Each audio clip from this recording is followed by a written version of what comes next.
What's poppin', players? Welcome back to a Two Penny Games review, this time for Baldur's Gate 3. I am your host, Tavin Bothel, here with my good friend and co-host. Say hello to the people, Connor Elliott. Hello again. Hello, Connor. You have been playing yourself some Baldur's Gate 3. You are our lead reviewer on this, my friend. Let's cut right to the fucking chase here, man. This thing has been huge. It's been a bit of a surprise, honestly. We always knew it was going to be good. We didn't know it was going to make the splash that it's made recently. Currently the year's highest rated game on Metacritic. Currently, crazy sales numbers. Everybody's excited for the PlayStation 5 release. Everybody's excited for the game on PC right now. It's a great time. Connor, what is your review of Baldur's Gate 3? Well, to preface it, I played this in early access. It says right now I have on Steam 76 hours playing the game.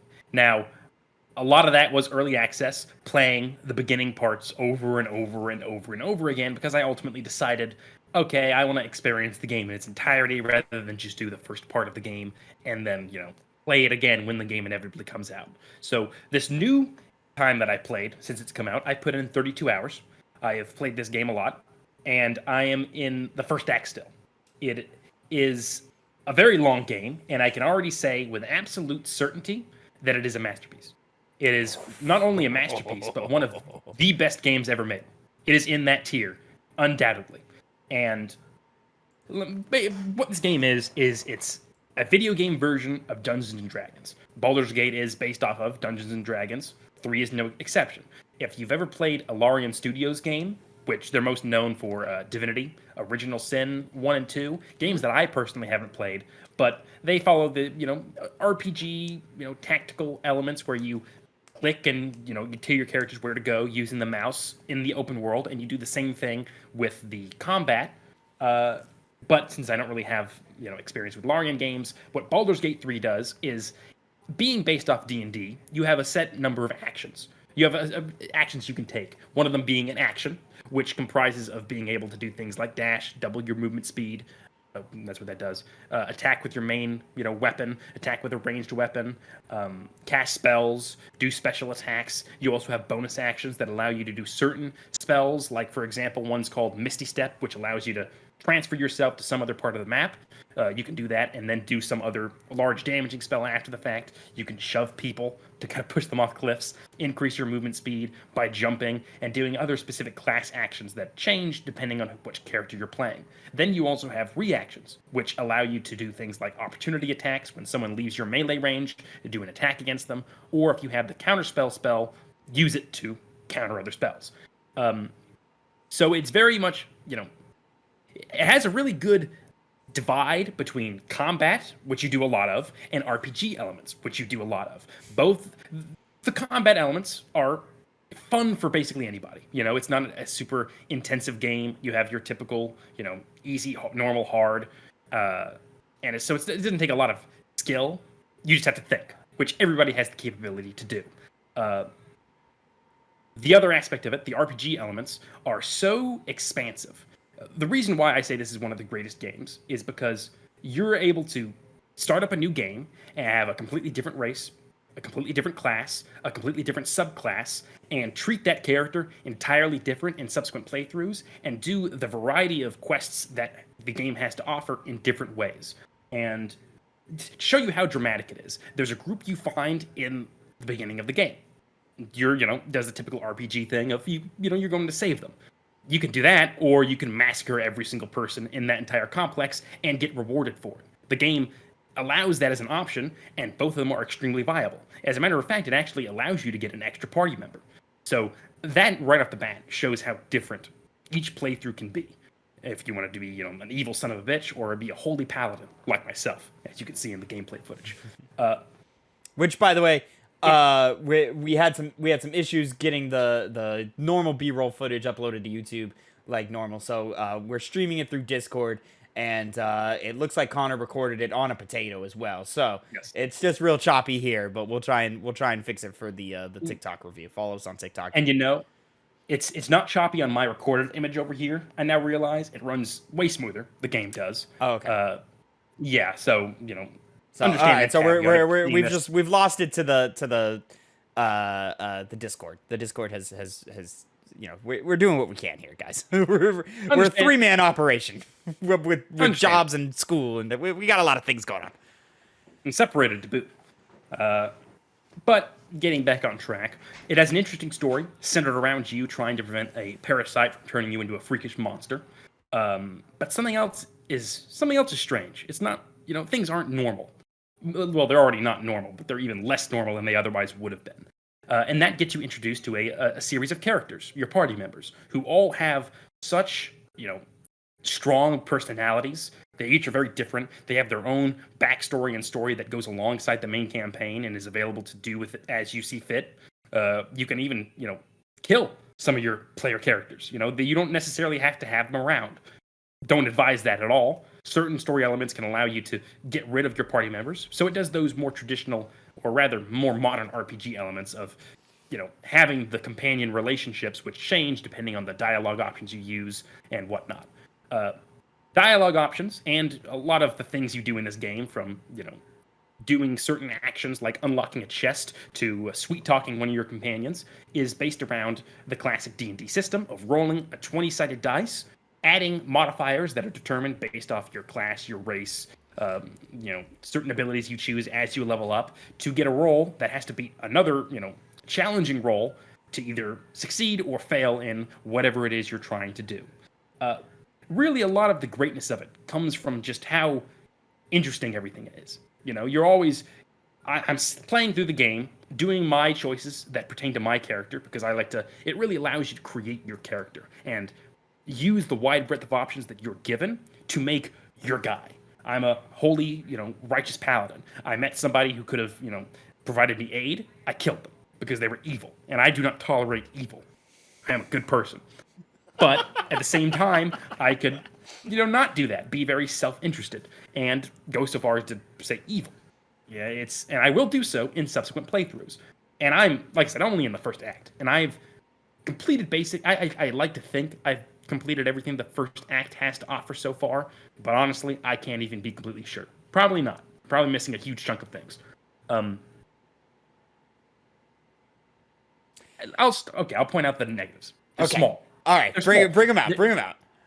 There are some mechanical issues. Some of them are related just to the fact that it's a pretty big game. It's an extensive game. You're able to, like I said, do so many things with it in each subsequent playthrough.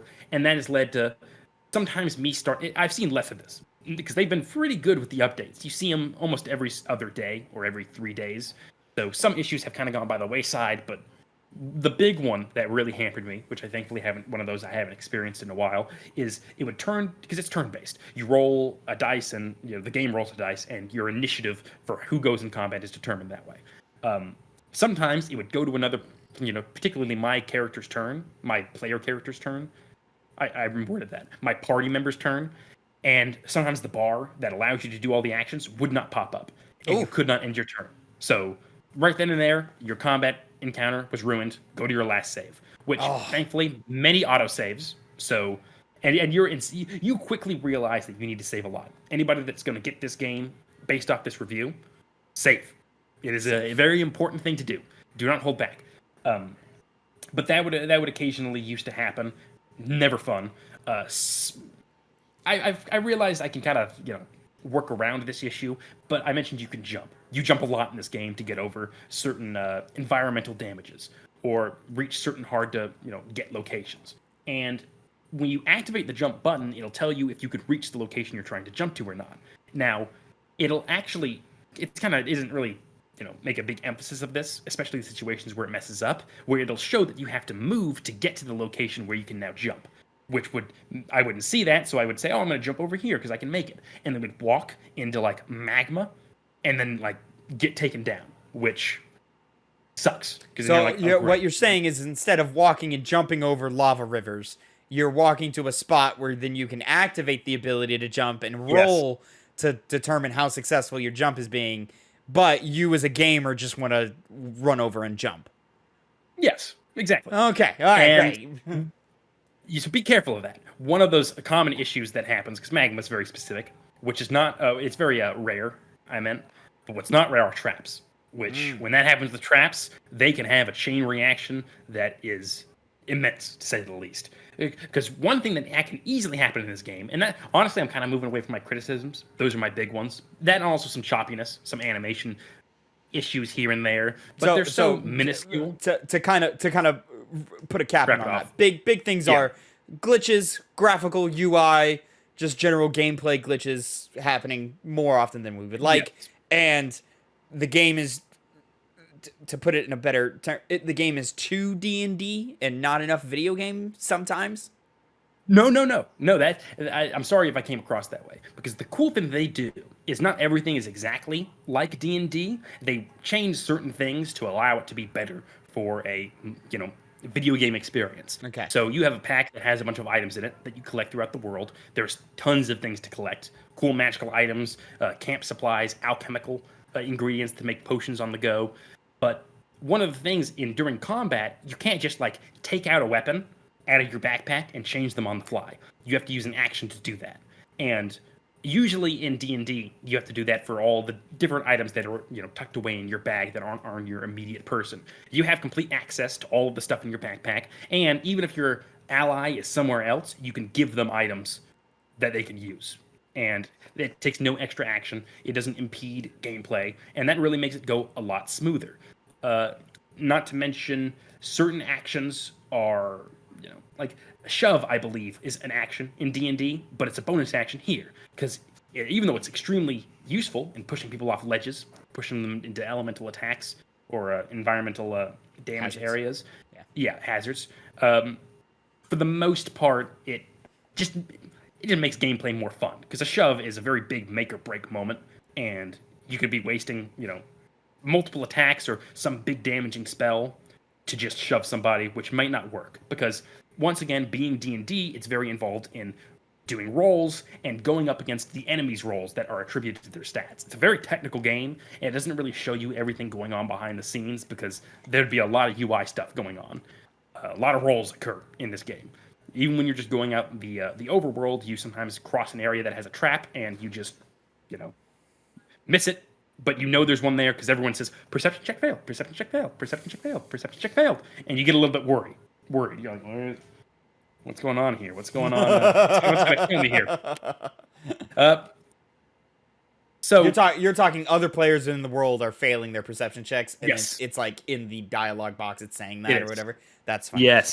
So something's going on. Talk to me, because this game is cross play, cross progression, all the cross everything. So Yes. you can bring your saves everywhere, you can jump into other people's games and so forth. Tell me how that works, because this is a massive RPG, a lot of choices get made, a lot of dialogue, relationships forming and stuff. How does all of Yes. that work? So I should just start out by saying there is, like you said, there is multiplayer. You can do just the story campaign with an entire party made up of your friends, all with their own different classes and races and whatnot. The problem is that you have to do that right from the get-go, because what'll happen is once you start a game with, let's say, 4 characters, if somebody else that's not that player character who started it wants to join in on the game, they can, but they would have to play one of those predetermined player characters. It doesn't allow you to just jump in with whatever character you decide to create for that game or one of your own characters. You have to make it specifically for that campaign. These are default characters that you're talking about, or are these like story characters that now player 4 who came in later can now take control of a story character or something? How does that function? Well, I neglected to mention this part of the game, which is making your class. You have a class, things consisting of the rogue, the wizard, the paladin, the sorcerer, the warlock, the cleric, and then you can also decide your race, which can be something like half-orc, which is what I am, human, elf, half-elf, dragonborn, gnome. And then you also have subclasses within those classes. For example, I'm of the paladin, that's the Oath of Vengeance. So very righteous, kill the bad guys, make sure they get punished. Every character can be, played by another person, and they make their own.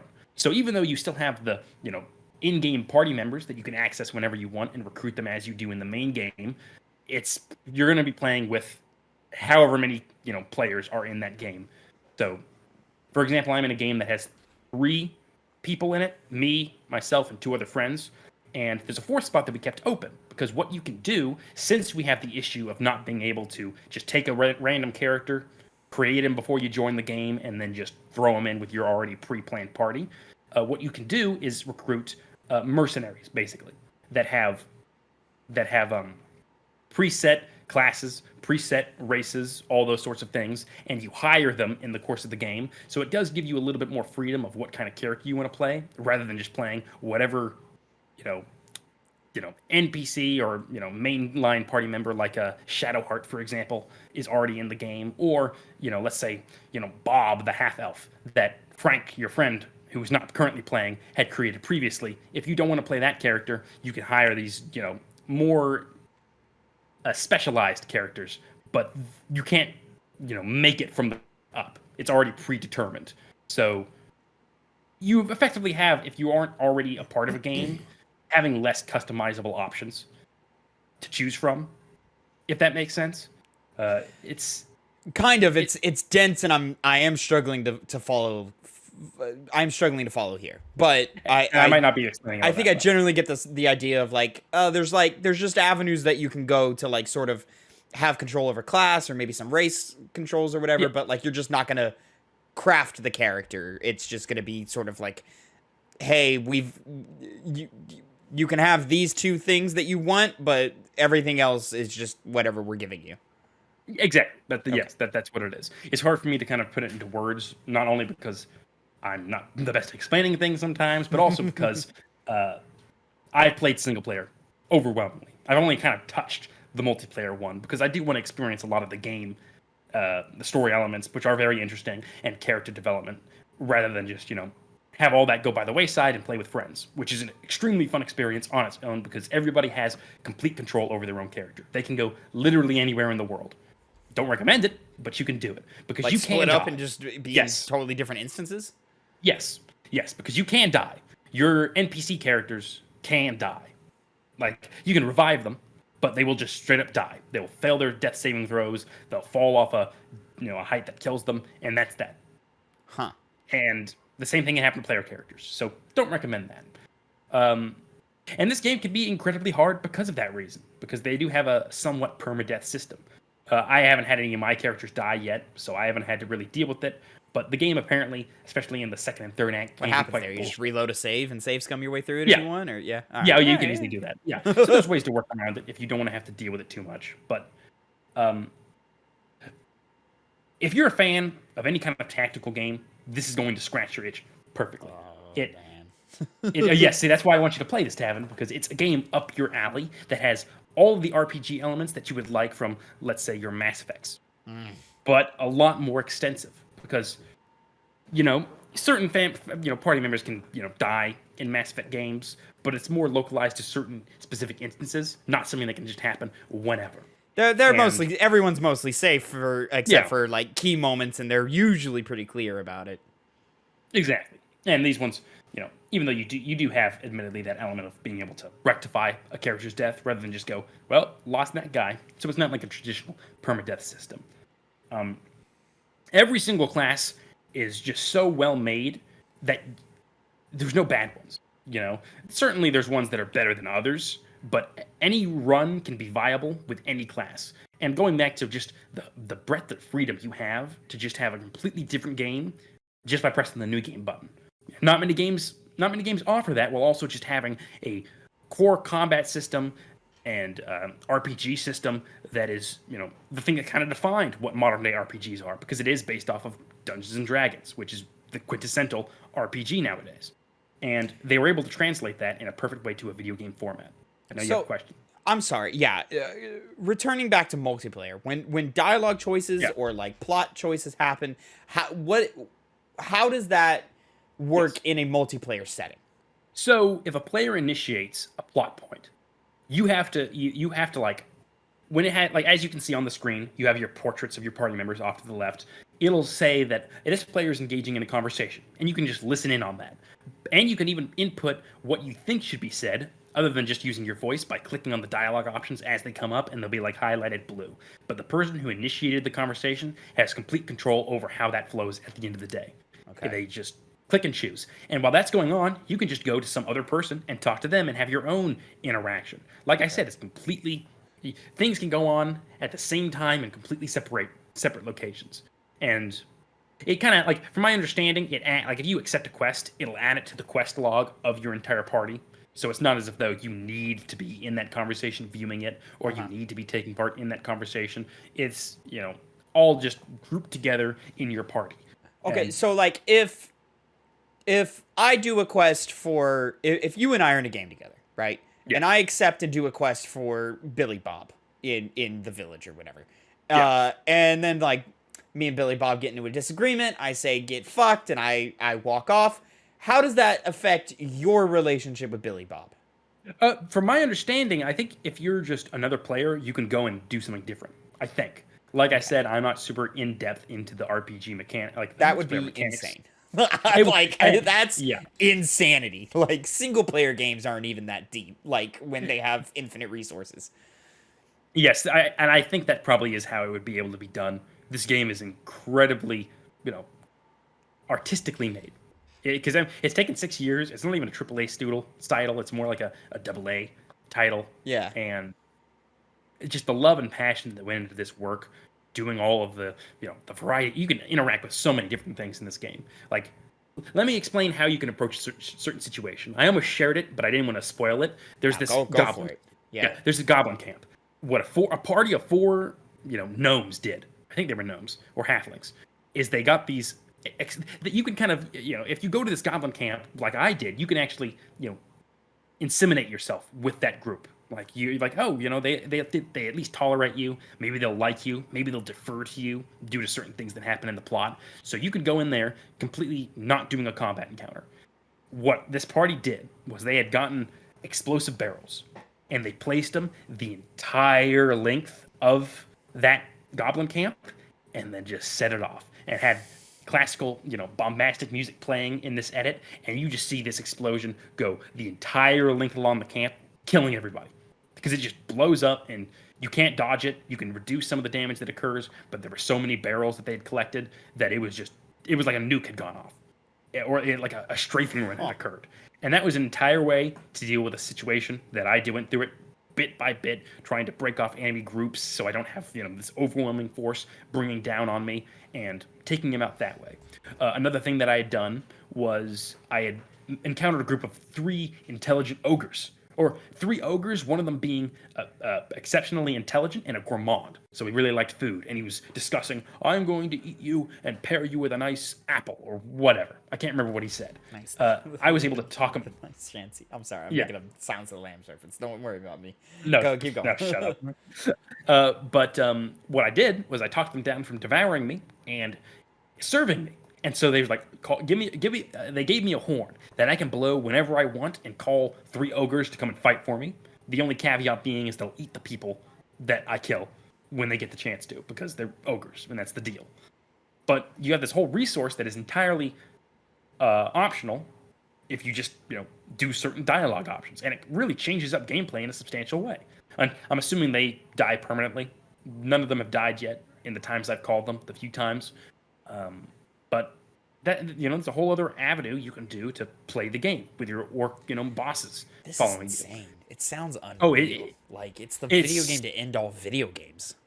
That's why I'm saying it's one of the greatest games. People can play this for years to come, and they can get a completely new experience out of it.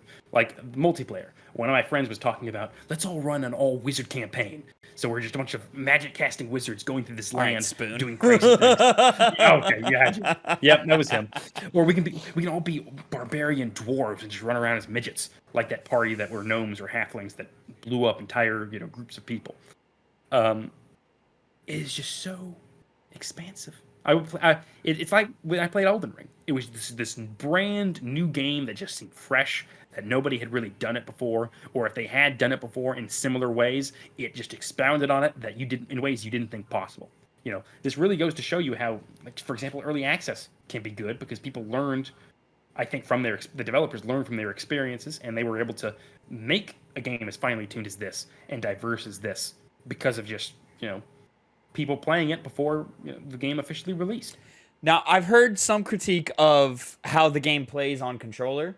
Do you have any Hmm. experience in this, or do you know anybody who's been playing on controller, or has everybody in your party just been playing bounce keyboard? Yeah, mouse and keyboard. That's why you mentioned before you don't know how it's going to be on PS5 when it comes Yeah. out. Neither do I, because you can hold down the mouse button and walk, but I don't know how it would work with keys. Because sometimes you got to be pretty specific where you're going to avoid traps and whatnot. But yeah, I don't know. I've Really heard don't. what I've heard is for the most part just cycling through menus and like selecting Yes. abilities and actions and so forth. That's just kind of clunky, is what I've really heard. Yeah. I haven't heard anybody complain about movement on stick or anything like that. Oh But I have my heard a lot of people god. be like, "Yo, I got to scroll through like all of these like weapon wheels or equivalents of weapon wheels to like get this to function." You know what? I never thought about that. Yes, that would be extremely annoying and difficult. Because you do click a lot of small little icons. You cycle through a lot of them because you Yeah. sometimes have a lot of opportunities available to you for what you can do on each of your turns. And other players, I mean, other characters you have in your party are no exception to that. So it really makes you heavy. Yeah, I didn't think of it from that perspective. That might cause some problems going forward. I don't know how you're going to deal with that, Tavin. We're gonna This find video. out Oh, September yeah, 6th. right. After or probably like a week after that when we're done with the fucking Starfield. Um, here's the dream, Connor. All right, is Yeah. that uh, you know, hopefully Starfield comes out and it's great. It's a phenomenal Bethesda RPG and it blows all of our minds like Skyrim has done, like Fallout 3 had done, and so forth. Um, but when I do finally get the chance to go back to Baldur's Gate 3, and give it the appropriate amount of time, what I really do want to do, Connor, is I want to do a Two Penny Games campaign, and we have like a whole content cycle around it where we record it and stream it and put it up on YouTube and so forth, and it's just us running around just doing our thing in Baldur's Gate 3. And just having cool stories like that. Maybe it's a long running thing. It takes us years, whatever. I don't know. We'll figure it out. But that's something that I think would be really cool and really fun. And very viable. The game makes that easy. It's not a colossal task. You God, just jump in the game and you do it. Oh, it's seriously just like almost nothing else. And the RPG scene, most certainly because of that alone. yeah. Yeah, just multiplayer in RPGs has always been kind of a difficult thing. This game kind of makes you go, huh? It was always possible then, wasn't it? All you had to do was just do a lot of work because it is A lot of work. It's a lot of work. Once again, this is a double A title, double A studio. At the end of the day, it's And not I'm made sure by. these devs crunched their fucking hearts out. Well, I actually think that was one of the things they tried to not do, from my Oh, understanding. really? Yes. I might be wrong about that, but there were never any reports of crunching going on. Maybe that's one of the reasons why it took so long to make. That's fine. I have some caveats. I have heard that the Act 1 is the best act, but I don't know if that's necessarily true because the overall opinion of it has not wavered, even with that Yeah. taken into consideration. So obviously, whatever it is they have in store for me later on in the game, it's not going to get tiring. And I am not tired of this game by any means. Like the hype is just unreal for this game right now, and it kind of caught everybody off guard. Like nobody Yeah. was looking at this game as anything special. We all knew it was going to be good, but I think a lot of people kind of dismissed it as like just some nerdy RPG type thing. Yeah. And it's just totally caught the world by storm right now. And I mean, it received PC Gamer, who does 100-point scale, so like their reviews are like 67, 54, 88, wherever. They gave it a 97, which is their highest score in like 16 years or something like that. Yes. Fucking nuts. I think this will be game of the year. I think it's almost undeniable at this point because Tears of the Kingdom is. We did the review on it. It's a masterpiece. yeah. Well, at least me and Phil think so. It took what made Breath of the Wild good and just added on extra features to make it better. But this game, at the end of the day, is entirely fresh and new. Which is, at the end of the day, if you like Legend of Zelda: Breath of the Wild, you're going to be getting even though a better experience, a Legend of Zelda: Breath of the Wild experience. This one is. You have to experience it. Every gamer has to experience it.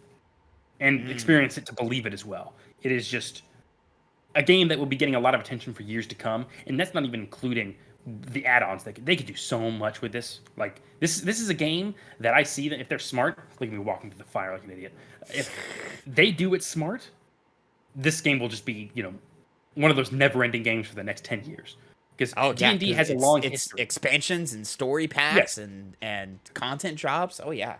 one of the things you like, they don't even, to my knowledge, you don't even have ship, that you can control ships and whatnot. You can add that to this game. One of the settings in Dungeons and Dragons is something called Spelljammer, where you're effectively in space. Like I think you're in between like kind of planes on floating ships dealing with crazy monsters. That would take a lot of effort to make a lot, but you have this game on for 10 years and whatnot. You can just add on so much just consistently. And I hope that they do, because this And I mean, like, the central unique design is already there. So it's just Yes. like, now it's just pump more content in, more story, Yes. more combat encounters, more like, but like the main central idea is already there. Like the core Yes. of the game is there. So yeah, and they could pump this out way quicker than obviously it took them to make the game. But the game is so big that, whatever, man. This is nuts. I'm so excited, Connor. You've done absolutely nothing to diminish my excitement to get my hands on this game. If I could just fucking tolerate PC gaming, I'd be jumping in with you right now. But your laptop would be probably having troubles too. it's just such an inferior way to game. It's just so unnecessary. It's just so ridiculous. It's so bourgeois for no reason. This game kind of changed that. Now, I just need to cover this real quickly, because this is another aspect of gameplay aside from the more story interactive bits, the character interactive bits, and story interactive. Not bad. Sometimes you'll enter into this thing called turn-based mode. It's what you're seeing right here. It's not for situations when there's combat, but it's situations when you enter into a room, and in this case, it's a burning house. The house is the fire is expanding. It's not just staying stagnant. So if you stay in one place, you're eventually going to be consumed by flames and die. But so if you were in the normal mode, these fires are just going to come up over and over and over and over again, and it's going to be really hard to deal with. So you have this turn-based mode where you have access to your actions like you would in a combat scenario. You can do, attacks, of course, if you want to, but generally you're going to be doing spells to put out fires, spells to, teleport yourself or possibly other allies to somewhere else, cast spells to prevent you from taking falling damage, attacking, doors that you need to get through, like I did before this turn-based element started. Sometimes explosions will be going off due to traps or exploding barrels, so you have time to react to that, so it's not just going off before you even can recognize that there's an explosive barrel next to you that's at risk of blowing up. And it just allows a whole other avenue of gameplay where you're not dealing in direct combat, or you're doing those things involving character interactions and rolling your checks to survive, or succeed in certain activities you do in the game. But it allows you to do non-combat encounters that have to take planning. I haven't really ran into super in-depth ways that this system is used. It's generally, you gotta just get quickly out of the burning building. The biggest issue I did here was forget the guy that I'm trying to save was prone, so he had a turn where he had to get up, and by that point, the flames had consumed his room. Turn to get up is silly. But it's a whole mechanic, because you can do that to other people. You can knock them prone. There's lots of different character, things that happen to you. You can have frightened. You can be charmed. You can be held in place. You can be ensnared by some kind of wooden strike. You might even have, one of the cool spells you can do is you actually you can do a roll, and if you do over 11, every single time your turn ends, you turn invisible, and you get like disadvantage. It's for mages particularly, and so you're completely out of the game and only coming back when your turn comes back. God, I can't wait. Oh, I can't wait. Yeah. Oh man, so many. You play Wizard Tavin. It's as far as a guy who likes magic, it is the most like extensive magic system possible out there. That you can use spells even in RPG mechanics. If someone's like lying to you, you can do detect thoughts, and then you can hear their mind, and nothing they say is hidden from you. You have to do a roll to succeed, but it's another way to play the whole insightful, decepting rogue who can basically pass. Like, I have a Asterion. He's the rogue of the game.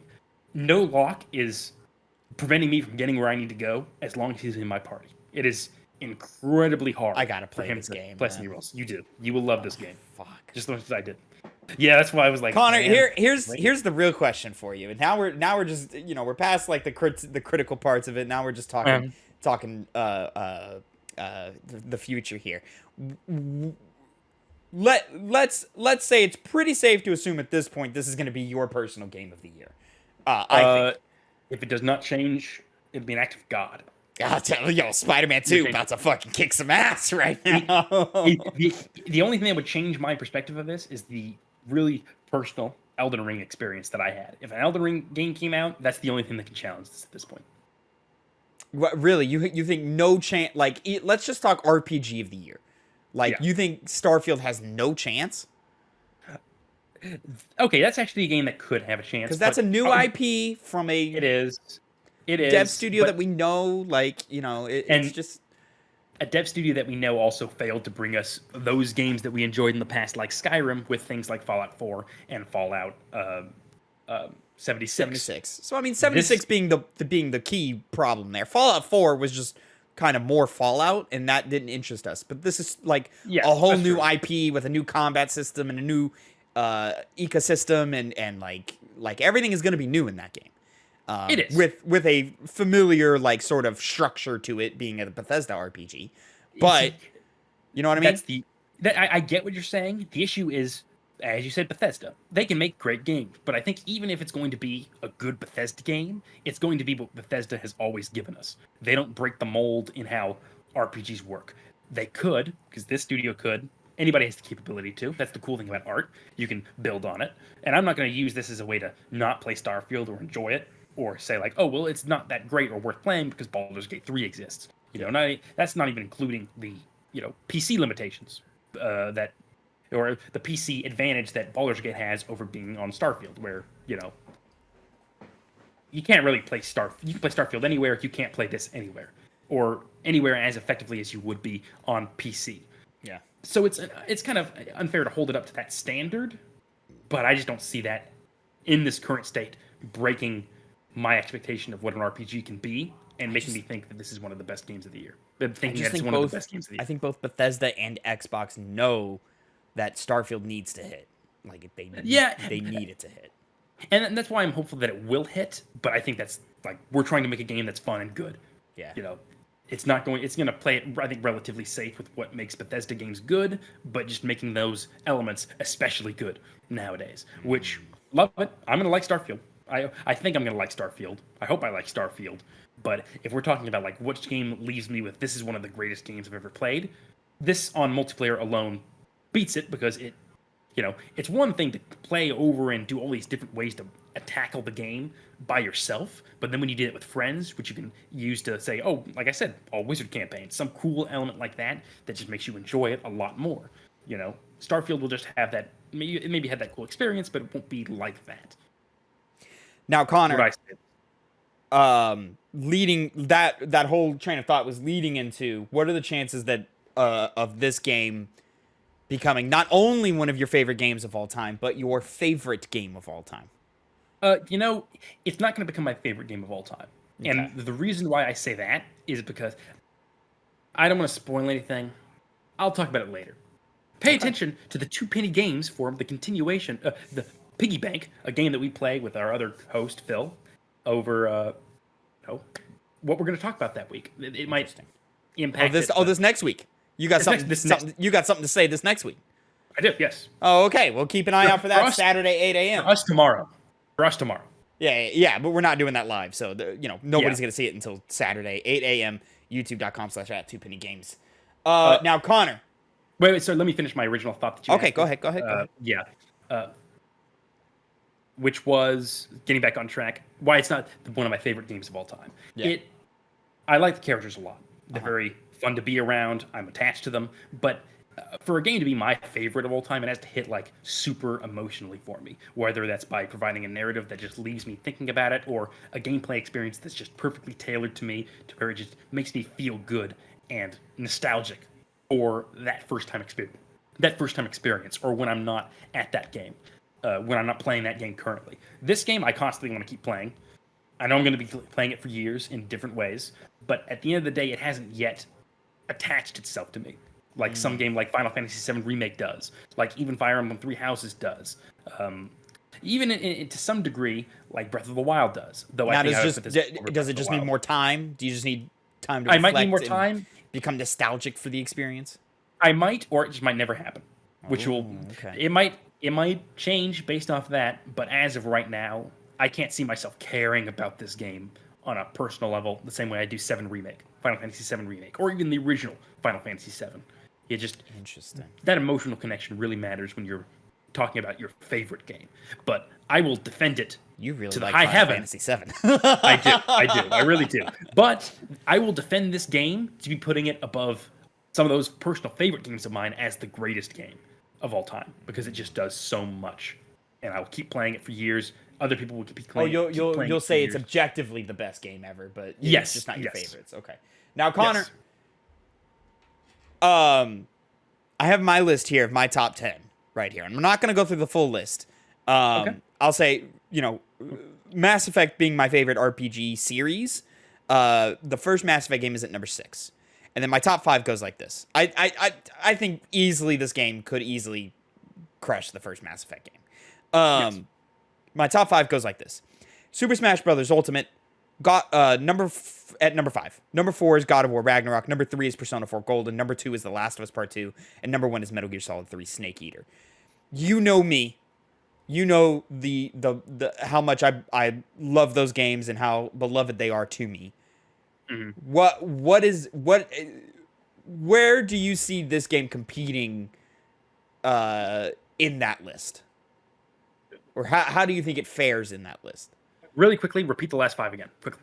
Super Smash Bros. Ultimate. Yes. God of War Ragnarok. Persona 4 Golden. Last of Us Part 2. Metal Gear Solid 3. Now you see, going back to the conversation I just said, the emotional impact, how it makes you feel, right? Those games, in that regard, mean a lot to you. Metal Gear Solid 3 especially. You love the new way God of War is done with their story and narrative. I mean, we go back to the review. We talked about it a bunch. So there's that level of Tavin. Then there's the technical level of Tavin, which comes out a lot as well. I think it's going to be considered in your mind possibly better than Smash Brothers, overtaking that one. It's these next 4 that are hard. Yeah, yes. 4 was... 4 is God of War Ragnarok. God of War Ragnarok. Which see, that's, I think tells the story of the greatest written character of all time. Combat is cool. Combat's good. Story's really good. But like, I don't think it's like the best ever. It's just it does so many other things great that it elevates it to that level. Yeah. Persona 4 Golden, I think, is the best single-handed RPG of all time. But granted, very traditional, turn-based combat encounters. There's some RGM going on in it. It's a lot of grinding and levels and some Japanese weirdness to it. It's not the best looking game ever because it's old, and so forth. But I just think it's like just the best executed version of that game to date.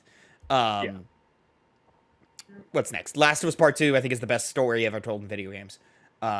With the best like acting and performances and really stellar gameplay. And then Snake Eater does everything. It just does everything. Yeah. It does do a lot of things for you, but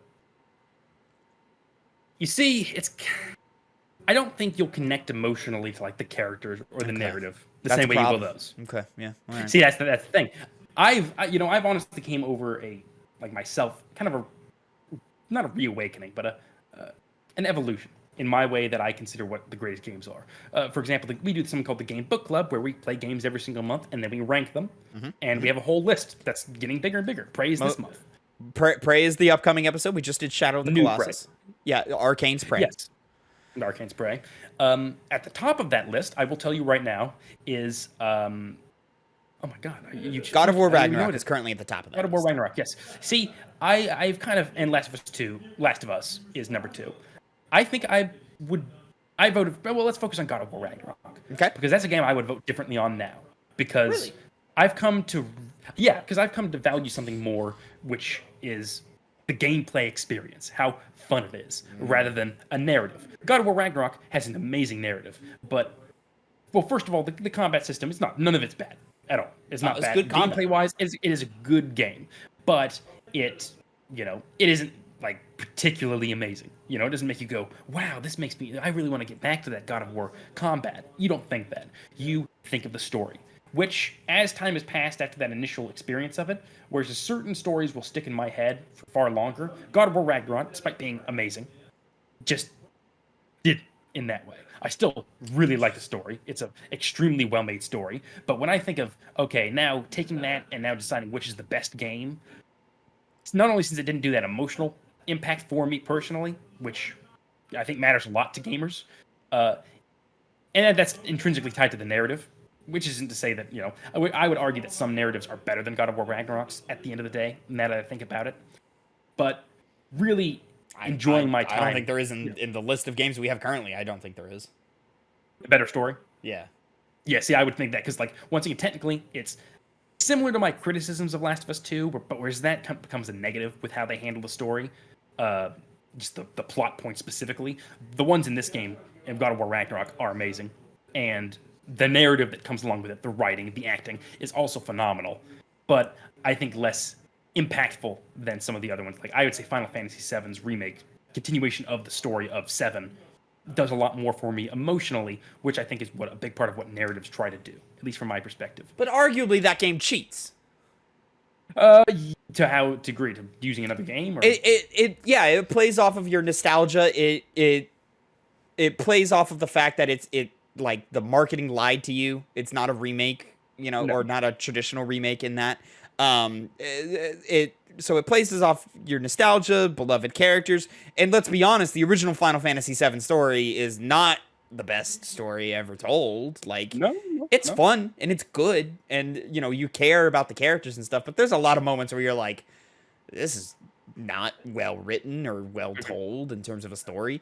And then Final Fantasy VII Remake is working to kind of clean some of that up, and then also add another thing, which could totally fall apart by the time we get Rebirth next year. Yeah, that's entirely true. And I understand you going away from that and saying, well, God of War Ragnarok, because of that, is better.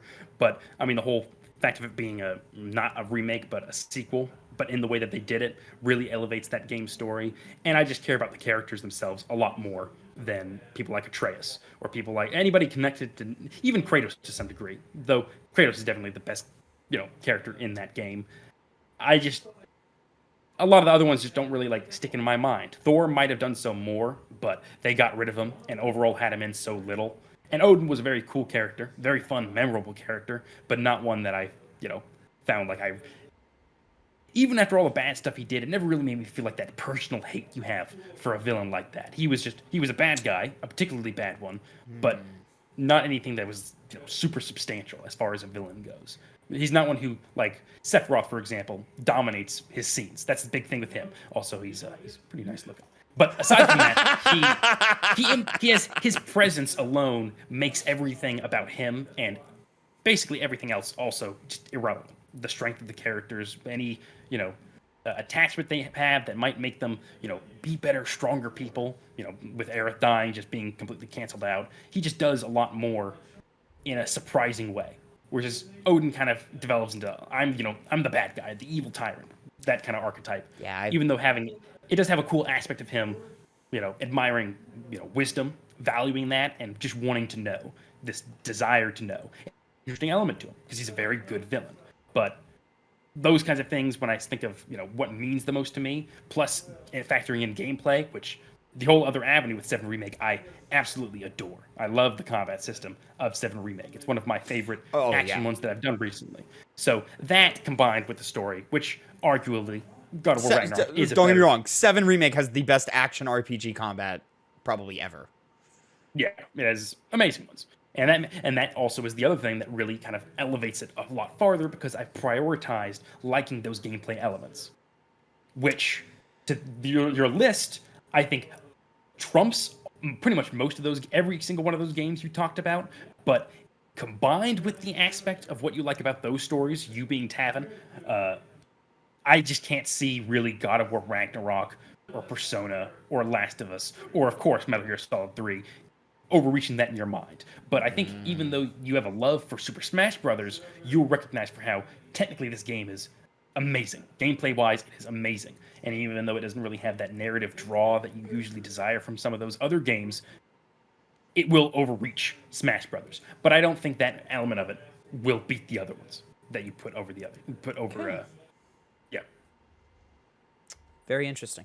Very interesting. As a side note, I disagree with everything you said about villains and characters of in Oh, I comparison know. to FF7 and Oh, God of War. you see, here's the thing. I would have with the piggyback, right? I would have fought pretty hard to not put God of War Ragnarok there. Honestly, At the I Game would put Club. it at the Game Club. Sorry, Yeah. I was thinking. See, right now, what I would do if I was making my list, which I don't is irrelevant because it's the two pennies list, not my list. Let me go ahead and bring it up so people can see what we're talking about here. Yeah, yeah. And then we gotta get back. Here we go. Hold on, 2 seconds. Maybe this. This became a tangent. Yeah. We're on a tangent here, but this is a good conversation, and I don't want to take away from it. Here we go. Let me get this going. I have it for myself now. Just so that people can look at it. There we go. You can kind of look at it. That works well enough right there. So go ahead. Okay, I'd probably put God of War Ragnarok under Yakuza. Oh, okay, you're not even being as dramatic as I thought you were going to be. Oh, okay. No. Oh, okay. God of War is an amazing game. I hard disagree. You also wanted Yakuza 0 over Hades, didn't you? No. Maybe that's changed with time or something. I feel like that's what you said in the review, but maybe it changed. If I did not mean it at all. It was one I was considering putting over Hades, but ultimately I was like, nah, Hades. Okay, maybe it was that. Okay, but you would knock it down, God of War Ragnarok, to be the number 5 on this list, which currently for audio listeners, I guess there are audio listeners. The top 5 being Portal 2 at number 5, Yakuza 0 at number 4, Hades at 3, Last of Us at 2, 1 God of War Ragnarok. And you would just move God of War Ragnarok down to number 5, moving everything else up 1. Yes. And I would like The Last of Us. I am very adored. I like the combat. I like the gameplay, and it has the obvious narrative that took the world by storm. I would not try number 4, not 5. But anyways, continue. I'm sorry.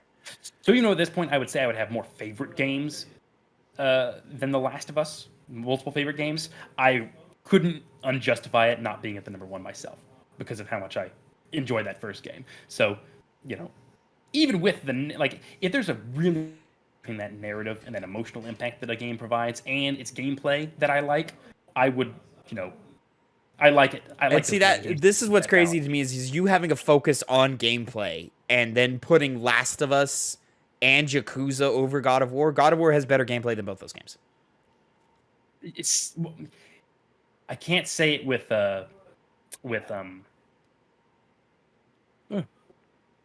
can't say that with The Last of Us because like I said, I particularly like that gameplay. I just like the itch that it tickles for me for that game, and so for that better. reason, I part of me with the first one is that the second one's gameplay is just so much better. Yeah.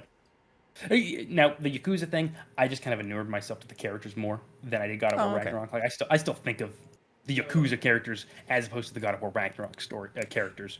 Though I would admit gameplay in Ragnarok is better. Yakuza 0, I'm hesitant. I want to play more Yakuza games, but the thing that holds me back from loving Yakuza 0 as much as you and Phil did, I think I was the lowest on it, even though I was still really high on it. Is that I think I would lower it 1 position down. I'd put Portal 2 above it, and that would be it. But I've heard that the Yakuza games, if you've played one, you've played them all.